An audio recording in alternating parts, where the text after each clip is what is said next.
नमस्कार मित्रांनो, स्पर्धा परीक्षा स्टडी सेंटर या यूट्यूब चॅनलमध्ये आपलं स्वागत आहे.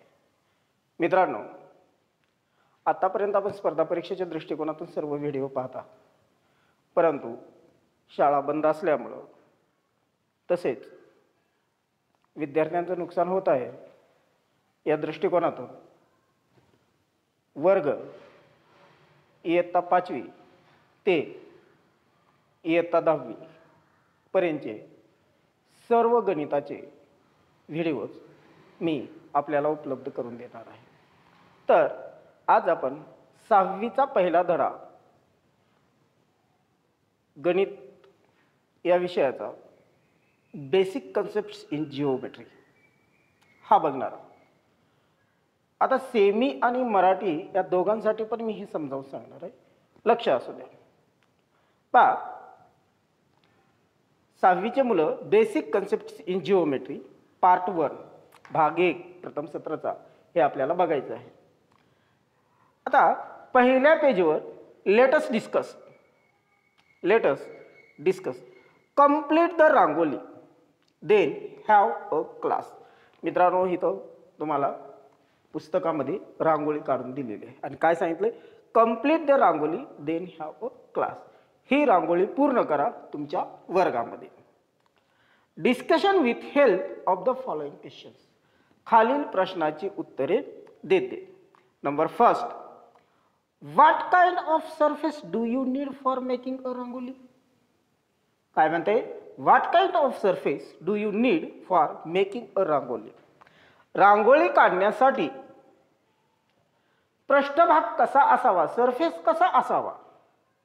कसा असावा, सपाट, प्लेन. कसा असावा, प्लेन. कारण आपण प्लेन भागावरच रांगोळी काढू शकतो किंवा सपाट पृष्ठभागावरच रांगोळी काढू शकतो. Second, how do you start making a rangoli. How do you start making a rangoli. Rangoli काढत असताना सुरुवातीला तुम्ही कशी करता, त्याची सुरुवात कशी करता. काय करतो, समजा मला याच्यावर रांगोळी काढायची आहे किंवा वहीच्या पानावर रांगोळी काढायची आहे, तर रांगोळी काढत असताना पहिल्या सुरू आपण ठिपके टाकून घेतो. वहीवर काढताना पेनच्या सहाय्यानं काढतो, पेन्सिलच्या सहाय्यानं काढतो. तर फरशीवर काढत असताना रांगोळीचे पहिल्या सुरू ठिपके टाकतो. तिसरं, what did you do in order to complete the rangoli. आणि रांगोळी पूर्ण करण्यासाठी ठिपके काढल्यानंतर तुम्ही नंतर काय करता. काय करता, नंतर आपण रेषा जोडून घेतो. रांगोळी काढताना रेषा जोडून घेतो, त्याला वेगवेगळे आकार देतो, शेप देतो. मग काय, name the different shapes you see in the rangoli. Name the different shapes. Different shapes म्हणजे त्याच्यातले वेगवेगळे आकार सांगा त्या रांगोळीमध्ये. तुमच्या पुस्तकामध्ये रांगोळी आहे पेज नंबर 1 वर, त्याचे तुम्हाला शेप बघायचे. मग पहिल्या सुरू कोणता शेप आहे, स्क्वेअर, चौकोन आहे. नंतर स्क्वेअर आहे, रेक्टँगल आहे. चौकोन आहे, आयत आहे. ट्रायंगल आहे, स्क्वेअर आहे, लाईन आहे. नंतर म्हणलं ते ना की fifth question, would it be possible to make a rangoli on a scooter or an elephant's back. Would it be possible to make a rangoli on a scooter or an elephant back. हत्तीच्या पाठीवर किंवा स्कूटरवर आपण रांगोळी काढू शकतो का. काढू शकतो का, नाही काढू शकत. कारण स्कूटरचा सरफेस किंवा स्कूटरचा भाग, पृष्ठभाग हा सपाट नाही. तर तो कसा आहे, काही ठिकाणी खड्डे पडलेले आहे, काही ठिकाणी उथळ आहे, काही ठिकाणी खोलगट आहे. हत्तीची पाठ सुद्धा सपाट पृष्ठभाग नाही, तर हत्तीचं पोट किंवा पाठ ही फुगीर भाग असल्यामुळे त्याच्यावर आपण रांगोळी काढू शकत नाही.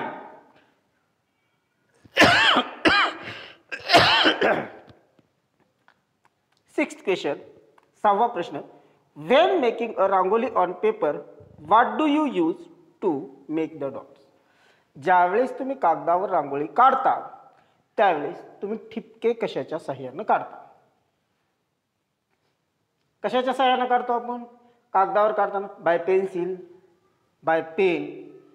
पेन्सिलच्या सहाय्याने किंवा पेनच्या सहाय्याने आपण रांगोळी कागदावर काढू शकत असतो. पण आता रांगोळीच्या संदर्भात बघितलं त्याच्यानंतर लेटस लर्न हे बघायचं आपल्याला. त्याच्यात फर्स्ट आहे पॉईंट्स. मराठीचे पण मुलं आणि सेमीचे पण मुलं, त्या दोघांच्यासाठी पण सांगतो मी. पॉईंट्स म्हणजे बिंदू. पॉईंट्स म्हणजे बिंदू. आता a point is shown by a tiny dot. यालाच पॉइंट किंवा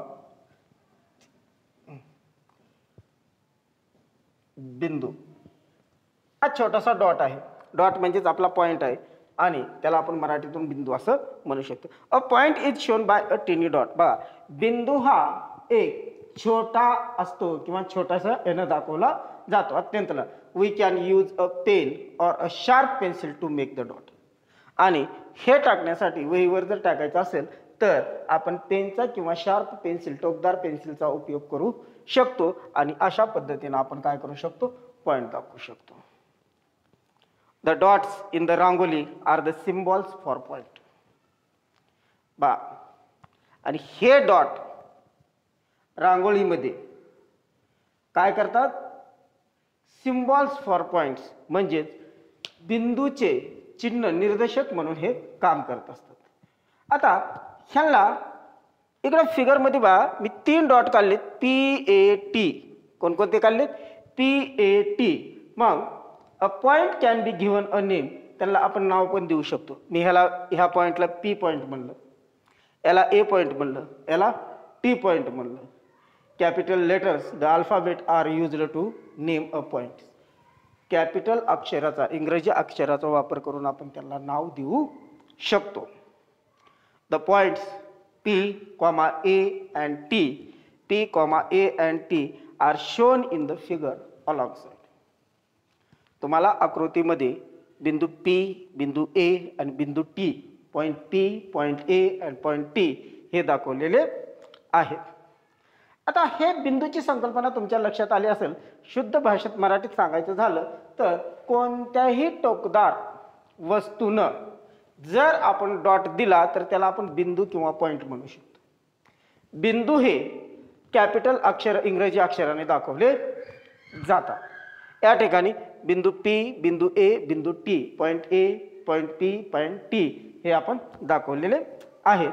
आता त्याच्यानंतरचा आहे दिस extended line on paper. We use arrowheads at both ends to the line. In mathematics, when we say line, we mean straight line. ज्यावेळेस आपण गणिती भाषेत रेषा म्हणतो त्यावेळेस ती सरळ रेषा असते. The first line that we drew was only from point A to B.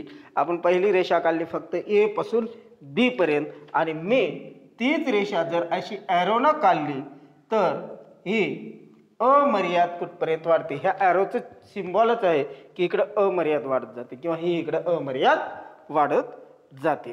A piece of a segment हा रेषाखंड आहे ऑफ द लॉंगर लाईन. लांब रेषेचा हा एक छोटासा भाग आहे, त्याला आपण रेषाखंड म्हणतो. अ line segment has 2 points showing it's limits. They are called end points. आणि इथं ए आणि बी हे त्याचे अंत्यबिंदू आहेत. अंत्यबिंदू म्हणजे ते त्याचं शेवटचं टोक दाखवतात म्हणून त्यांना एंड पॉइंट्स किंवा मराठीतून अंत्यबिंदू असं म्हणतो.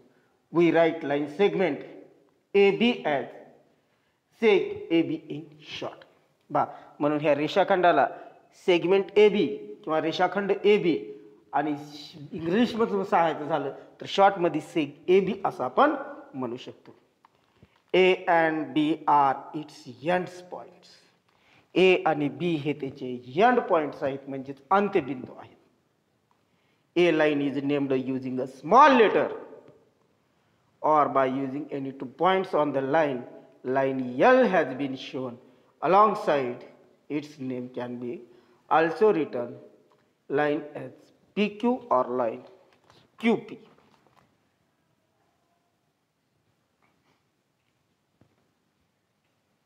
इकडे द्या मित्रांनो लक्ष. त्याला काय सांगते की ह्या रेषेला आपण एका अक्षरानं सुद्धा नाव देऊ शकतो. ह्याला मी म्हणू शकतो लाईन L किंवा रेषा L किंवा ह्याला म्हणू शकतो रेषा PQ किंवा लाईन QP. म्हणजे याला PQ बी वाचलं तरी चालतंय आणि QP बी वाचलं तर चालतंय. समजलं मित्रांनो? Line and line segments. Rays, rays म्हणजे किरण, मराठीतून पण सांगतो रेज. रेज म्हणजेच किरण. पहा पुस्तकात बघायचे second page. Look at the pictures. चित्राकडे बघायचं. What do you see? तुम्हाला काय दिसतं? पहा rays starting from the sun go forward in all direction. पहिल्या सुरू सूर्य दाखवलाय आणि त्या सूर्यापासून किरण निघालेत आणि ती सगळ्या दिशांना पसरली. Light rays from the torch. तसंच एक बॅटरी आहे टॉर्च आणि त्याच्यापासून प्रकाश निघायला दाखवला म्हणजे किरण बाहेर पडलेले दाखवलेत. Also start from a point and go forward continuous in one direction. बा सूर्यापासून किरण निघालेत, प्रकाशापासून किरण निघालेत बॅटरीपासून आणि एकाच दिशेने चाललेत ते. A rays part of a line. किरण हा रेषेचाच भाग आहे. मित्रांनो इकडे मी काढून दाखवतो. ही समजा इथून स्टार्ट केलं आणि मी इथं काढलं तर याला नाव देतो ए आणि हे बी. हा रेषेचाच भाग आहे किरण सुद्धा.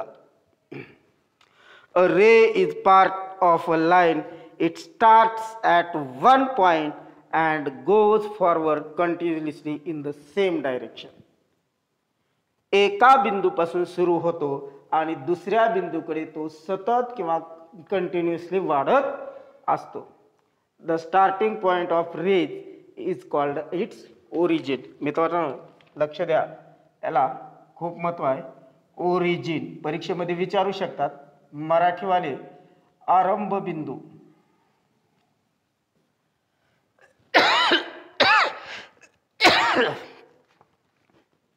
Here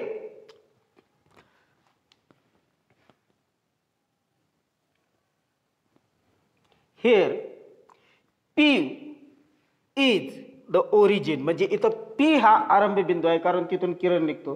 And arrowhead is drawn to show that the ray is in flight in the direction of Q. आणि ते Q या दिशेनं जातं म्हणून याला आपण काय म्हणतो? किरण असं म्हणतो किंवा रे असं म्हणतो. The figure can be read as ray P Q. म्हणून त्याचं वाचन कसं करतात? रे पी क्यू किंवा किरण पी क्यू असं वाचन करतो. याचं वाचन क्यू पी असं करत नाहीत. किरण क्यू पी नाही, कारण वाचन कसं करतात? आरंभ बिंदूपासून सुरुवात करतात आणि दुसऱ्या टोकापाशी संपवतात. म्हणजेच रेज पी क्यू किंवा किरण पी क्यू असं म्हणतात. The ray P Q is not read as ray Q P. म्हणजे किरण पी क्यूला आपण असं वाचू शकत नाही क्यू पी म्हणून.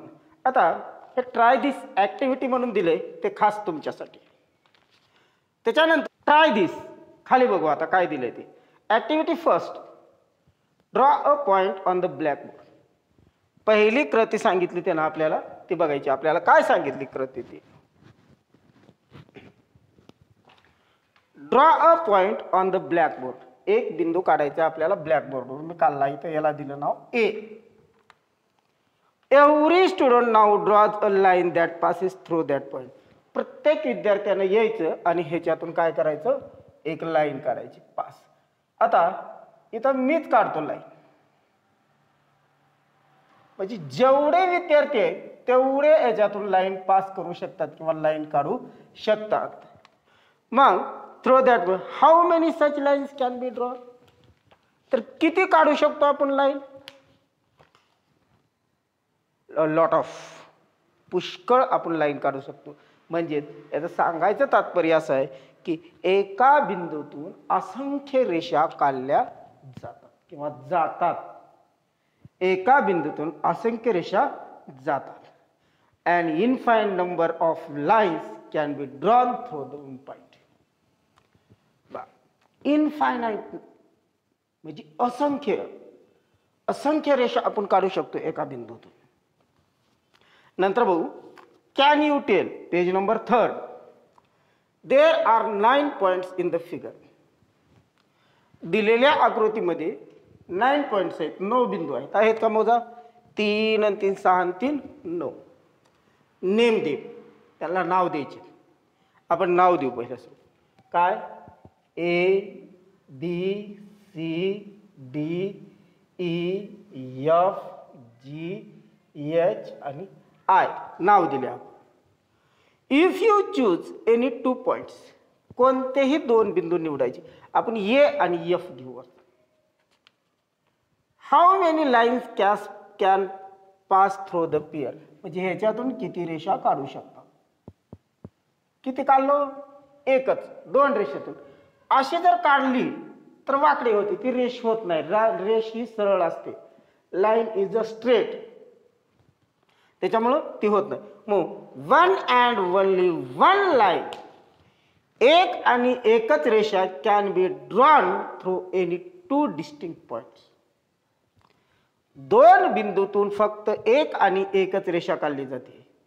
Which 3 or more of these 9 points lie on a straight line. बा इथं किती आहेत? 9 पल्ले आहेत. which 3 or more these 9 points lie on a straight line. आता खालचं महत्वाचं आहे, लक्ष द्या. 3 or more points which lie on a single straight line are said to be collinear points.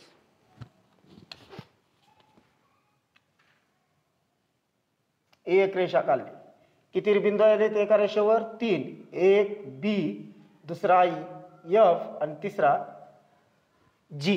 3 बिंदू आले. मग त्याला काय म्हणतंय की 3 किंवा 3 पेक्षा जास्त बिंदू जर एका रेषेवर आले तर त्याला कोलिनियर पॉइंट्स.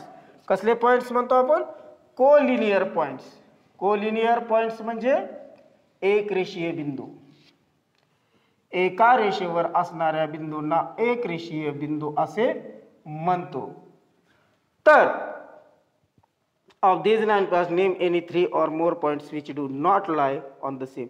तर एका रेषेवर नसणाऱ्या बिंदूंना आपण नॉन कॉलिनियर पॉइंट्स असं म्हणतो. Points which do not lie on the same line are called non collinear points. म्हणजे एका ह्याच्यावर नसलेले कोणते? Non collinear. त्यालाच आपण नैक रेषीय बिंदू असं म्हणू शकतो. समजला का? कोलिनियर पॉइंट्स एक रेषीय बिंदू आणि नॉन कोलिनियर पॉइंट्स नैक रेषीय बिंदू. एका रेषेवर असणारे बिंदू म्हणजे एक रेषीय बिंदू आणि एका रेषेवर नसणारे बिंदू म्हणजे नॉन कोलिनियर पॉइंट्स. नंतरचा भाग आहे प्लेन. प्लेन म्हणजे सपाट, त्यालाच आपण पृष्ठभाग असं सुद्धा म्हणतो. सपाट पृष्ठभाग. Plain PLANES. प्लेन्स म्हणजे सपाट पृष्ठभाग किंवा मैदान. Look at the pictures. खालील चित्राकडे बघा. What kind of surface do you see. इथं चित्र दाखवले, त्याच्याकडे बघायचं आणि सांगायचं की काय दिसतंय तुम्हाला. पहिल्या सुरू काय? टेबल. त्याचा वरचा भाग कसा आहे? प्लेन आहे, सपाट आहे. दुसरं ब्लॅकबोर्ड, त्याचा सुद्धा प्लेन आहे. LPG गॅस सिलेंडर प्लेन आहे का? नाही. तिसऱ्याचा प्लेन नाही. Look at the pictures. What kind of surface do you see. तर तुम्हाला यांचे पृष्ठभाग बघितल्यास काय जाणवतं? The surface in the first 2 pictures are flat. तर पहिल्या ह्याच्यातले 2 ही भाग सपाट आहेत. Each flat surface is a part of an infinite surface. In mathematics a flat surface is called plane. गणिती भाषेत सपाट पृष्ठभागाला आपण प्लेन म्हणतो, म्हणजेच प्रतल असे म्हणतात. प्लेन्स म्हणजेच काय? प्रतल असे म्हणतो. The name of the plane in the picture is H. इथं एक आकृती दाखवली त्यांनी आणि त्याच्यात एक सरफेस काढलाय, आपल्याला प्लेन काढलाय त्यांनी आणि याला नाव दिलंय त्यांनी एच.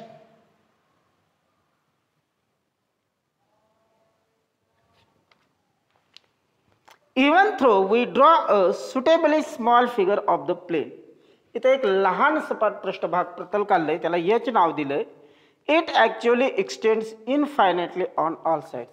इथे ॲरो दाखवलाय म्हणजे त्यानं चारही बाजूनं आकार त्याचा वाढतो किंवा अमर्याद वाढत जातो. Arrows are drawn to show that the place extends infinitely in all directions. मी तुम्हाला सांगितलं बाण दाखवलेत म्हणजे ते चारही बाजूनी वाढत जातात. हाऊ एव्हर, तरी पण these arrows are often omitted for the sake of convenience. प्रत्येक प्रतलावर हे असे arrow दाखवले जातातच असे नाही. जरी arrow दाखवले नाही तरी ते चारही बाजूने वाढतात असा त्याचा अर्थ होतो. नंतर आहे बा पॅरेलल लाईन्स. पॅरेलल लाईन्स याला म्हणतो आपण समांतर रेषा.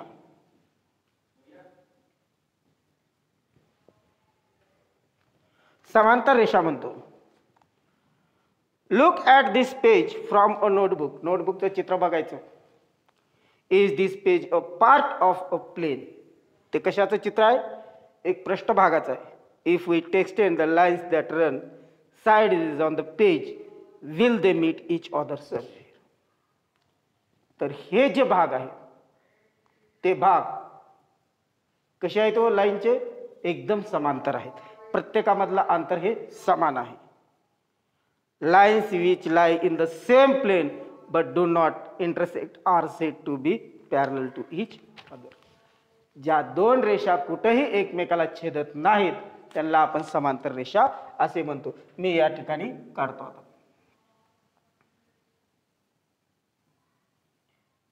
या काय झाल्या तुमच्या समांतर रेषा, ह्या कुठेही छेदत नाहीत. आणि समजा जर अशा रेषा असतील तर ह्या छेदतात म्हणून ह्या समांतर रेषा नाहीत किंवा पॅरलल लाईन्स नाहीत. Write the proper term intersecting lines and parallel lines in each of the empty boxes. खाली दिलेल्या याच्यामध्ये बॉक्सेसमध्ये लिहायचंय की इंटरसेक्टिंग म्हणजे छेदणाऱ्या रेषा कोणत्या आहेत आणि समांतर रेषा कोणत्या आहेत. आता तिन्ही आकृतीमध्ये बघून बघायचं. पॅरलल लाईन्स म्हणजे काय? जी कुठेही छेदत नाहीत. आणि छेदणाऱ्या रेषा म्हणजे जे एकमेकांना कुण्यातरी बिंदूत छेदतात ते. मग ही पहिल्याची आहे ती कशी आहे? छेदणाऱ्या रेषा आहे म्हणजेच इंटरसेक्टिंग. याला मराठीतून छेदणाऱ्या रेषा असं म्हणतात. तर पुढच्या कशा आहेत? पॅरलल, समांतर रेषा. ही कशा आहेत? आता ही छेदल्या नाहीत पण पुढे जाऊन कुठं तर छेदत्याल म्हणजे ह्या सुद्धा इंटरसेक्टिंग. म्हणजेच याला छेदणाऱ्या रेषा असं म्हणतो. मला माहित आहे तुम्हाला समजलं असेल की इंटरसेक्टिंग रेषा पॅरलल आणि इंटरसेक्टिंग कशाला म्हणतो आपण. Observe the pictures of the game being played. Identify the collinear pairs, non-collinear pairs, parallel lines and the plane. इथं आकृतीमध्ये दाखवलंय तुम्हाला हे मैदान आहे. प्लेन म्हणजे मैदान.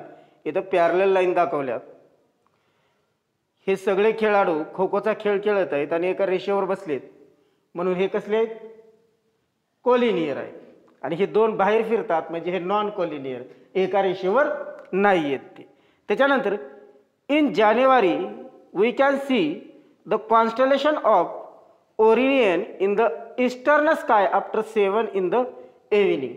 जानेवारी महिन्यातला आपण तारका समूह या ठिकाणी दाखवलेला आहे. Then it moves up slowly in the sky. Can you see the 3 collinear stars in this constellation?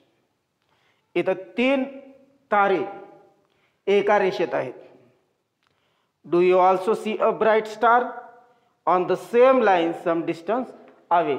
तसेच चमकणारे तारे आपल्याला काही भागावर दिसत आहेत. मित्रांनो, इयत्ता 6वी क्लास 6 मधील आपल्या पहिल्या प्रकरण आपण त्याच्यामध्ये points, line segments, line, plane, त्याच्यानंतर intersecting lines and parallel lines हे बघितलेलं आहे.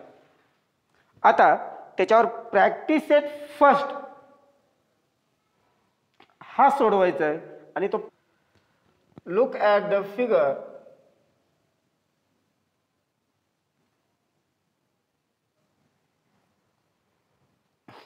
alongside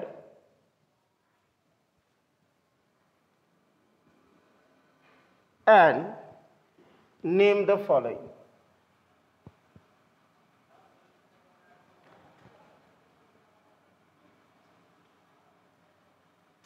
याला मराठीतून कसं म्हणायचं? खालील आकृतीकडे पहा, आकृतीमध्ये पाहून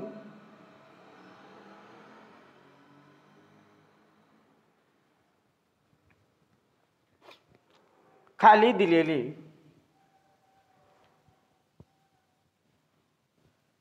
नावे लिहा.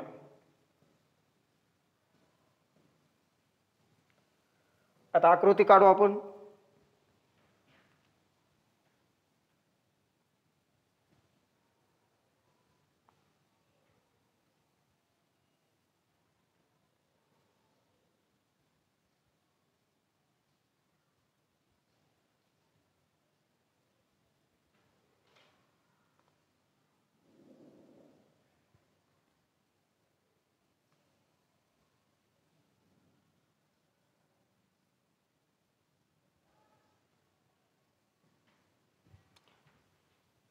अशा पद्धतीने आपण आकृती काढली. MROST पहिल्या सुरू सांगितले कोलिनियर पॉइंट्स.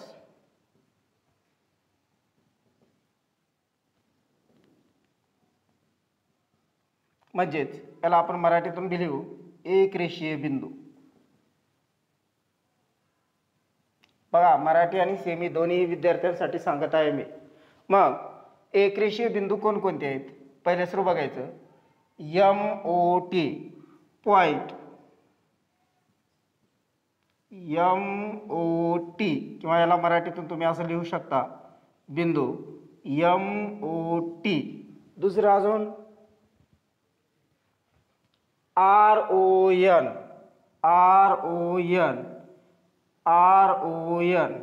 म्हणजेच हे सगळे एका रेषेवर आहेत. MOT एका रेषेवर आहे, RON एक आहे. असं होतंय का?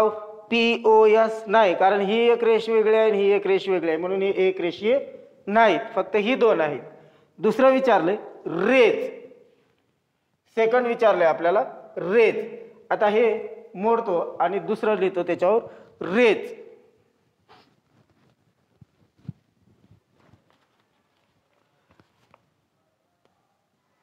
रेज म्हणजे किरण किंवा किरण.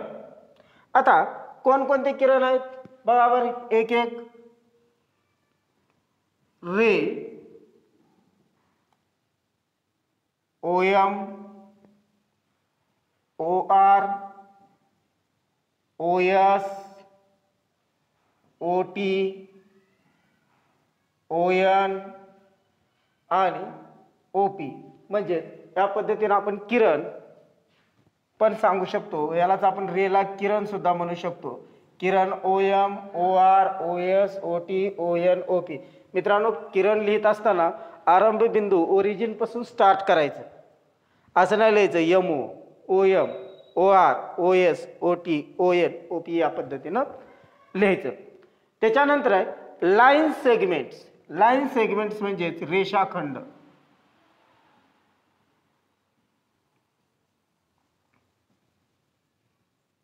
कोणते आहेत लाईन सेगमेंट्स? MT. ही एरो नाहीत, फक्त रेषा बघायची आहेत. MT, RN. त्याच्यानंतर OP होत नाही, OP किरण आहे. OS पण होत नाही, तो पण किरण आहे. दोनच आहेत, MT आणि RN.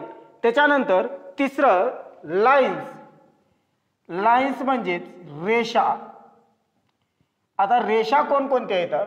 बरोबर, रेषा MT आहे, RN दोनच आहेत रेषा पण, कारण ही OS किरण आहे, OP सुद्धा किरण आहे, फक्त दोनच रेषा आहेत अमर्याद जाणाऱ्या. हा झाला पहिला प्रश्न. राईट द डिफरंट नेम्स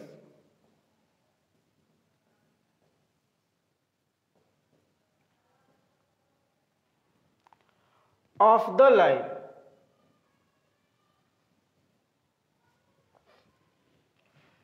रेषेची वेगवेगळी नावे लिहा. वेगवेगळ्या पद्धतीने नावे लिहा.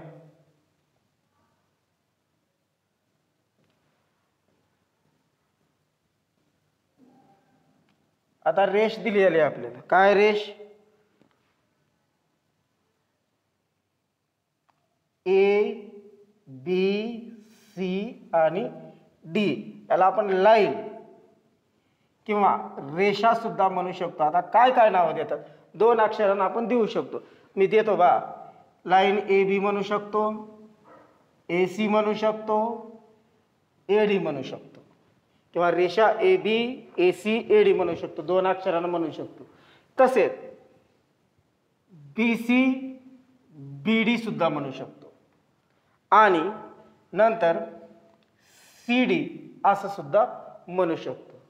किंवा इकडून जर वाचायचं झालं तर D C D B D A सुद्धा म्हणू शकतो. म्हणजेच असं डी सी डी बी आणि डी ए सुद्धा वाचू शकतो, किंवा सी बी सी ए किंवा बी ए इत्यादी प्रकारे आपण नावं देऊ शकतो, किंवा या पद्धतीने आपण नावं वाचू शकतो, रेषेची नावं आपण देऊ शकतो. तिसरा प्रश्न आहे मॅच द फॉलोइंग. त्याच्यात दिले ग्रुप ए मध्ये आकृत्या दिल्यात आणि ग्रुप बी मध्ये रेषा दिल्यात, नावं दिलेत त्यांचे. मग तिसरा प्रश्न आहे मॅच द फॉलोइंग किंवा जोड्या लावा. ग्रुप ए मध्ये आकृत्या दिल्यात आणि ग्रुप बी मध्ये त्यांचे नावं दिलेत. पहिल्या सुरू काय? लाईन, रेषा, म्हणजे याची पहिल्याची जोडी सी सोबत. दुसऱ्या याच्यात काय? रेषाखंड म्हणजे लाईन सेगमेंट डी सोबत. तिसरं प्लेन म्हणजे बी परतल. आणि चौथं रेज किरण म्हणजेच ए, याची जोडी ए. या पद्धतीने मित्रांनो मी तुम्हाला सांगितलेलं आहे, त्याच्यामुळे खूप लवकर हे समजतं. आणि आता शेवट, observe the following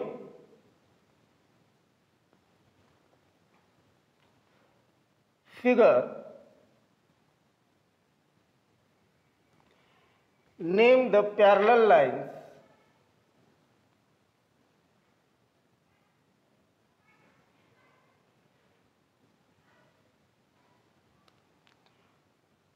the concurrent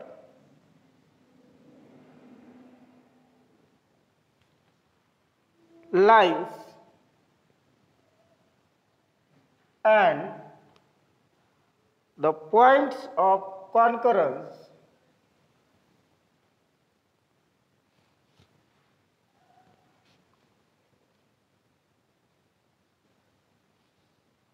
in the figure.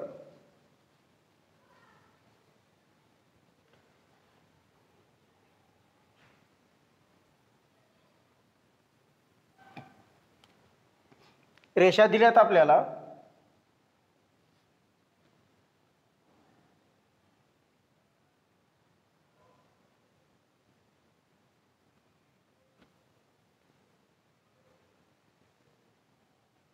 A B आणि सी.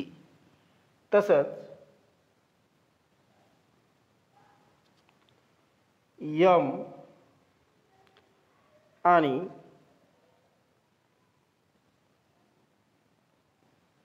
पी आणि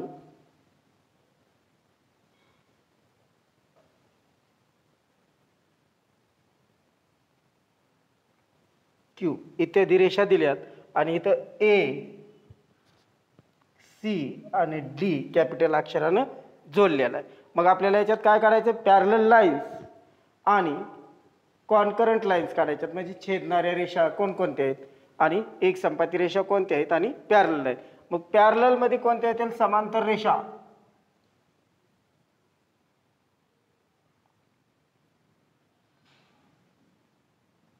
कोणत्या येत्या? तो लाईन ए पॅरलल आहे लाईन पी. लाईन ए ला पॅरलल कोणते आहे? Line P. तसंच खाली लिहितो अजून रेषा बी पॅरलल आहे रेषा एम, समांतर आहे रेषा क्यू. या पद्धतीने. आणि छेदणाऱ्या कोणकोणत्या आहेत? रेषा ए बी सी ह्या कॉन्करंट आहे छेदणाऱ्या, आणि रेषा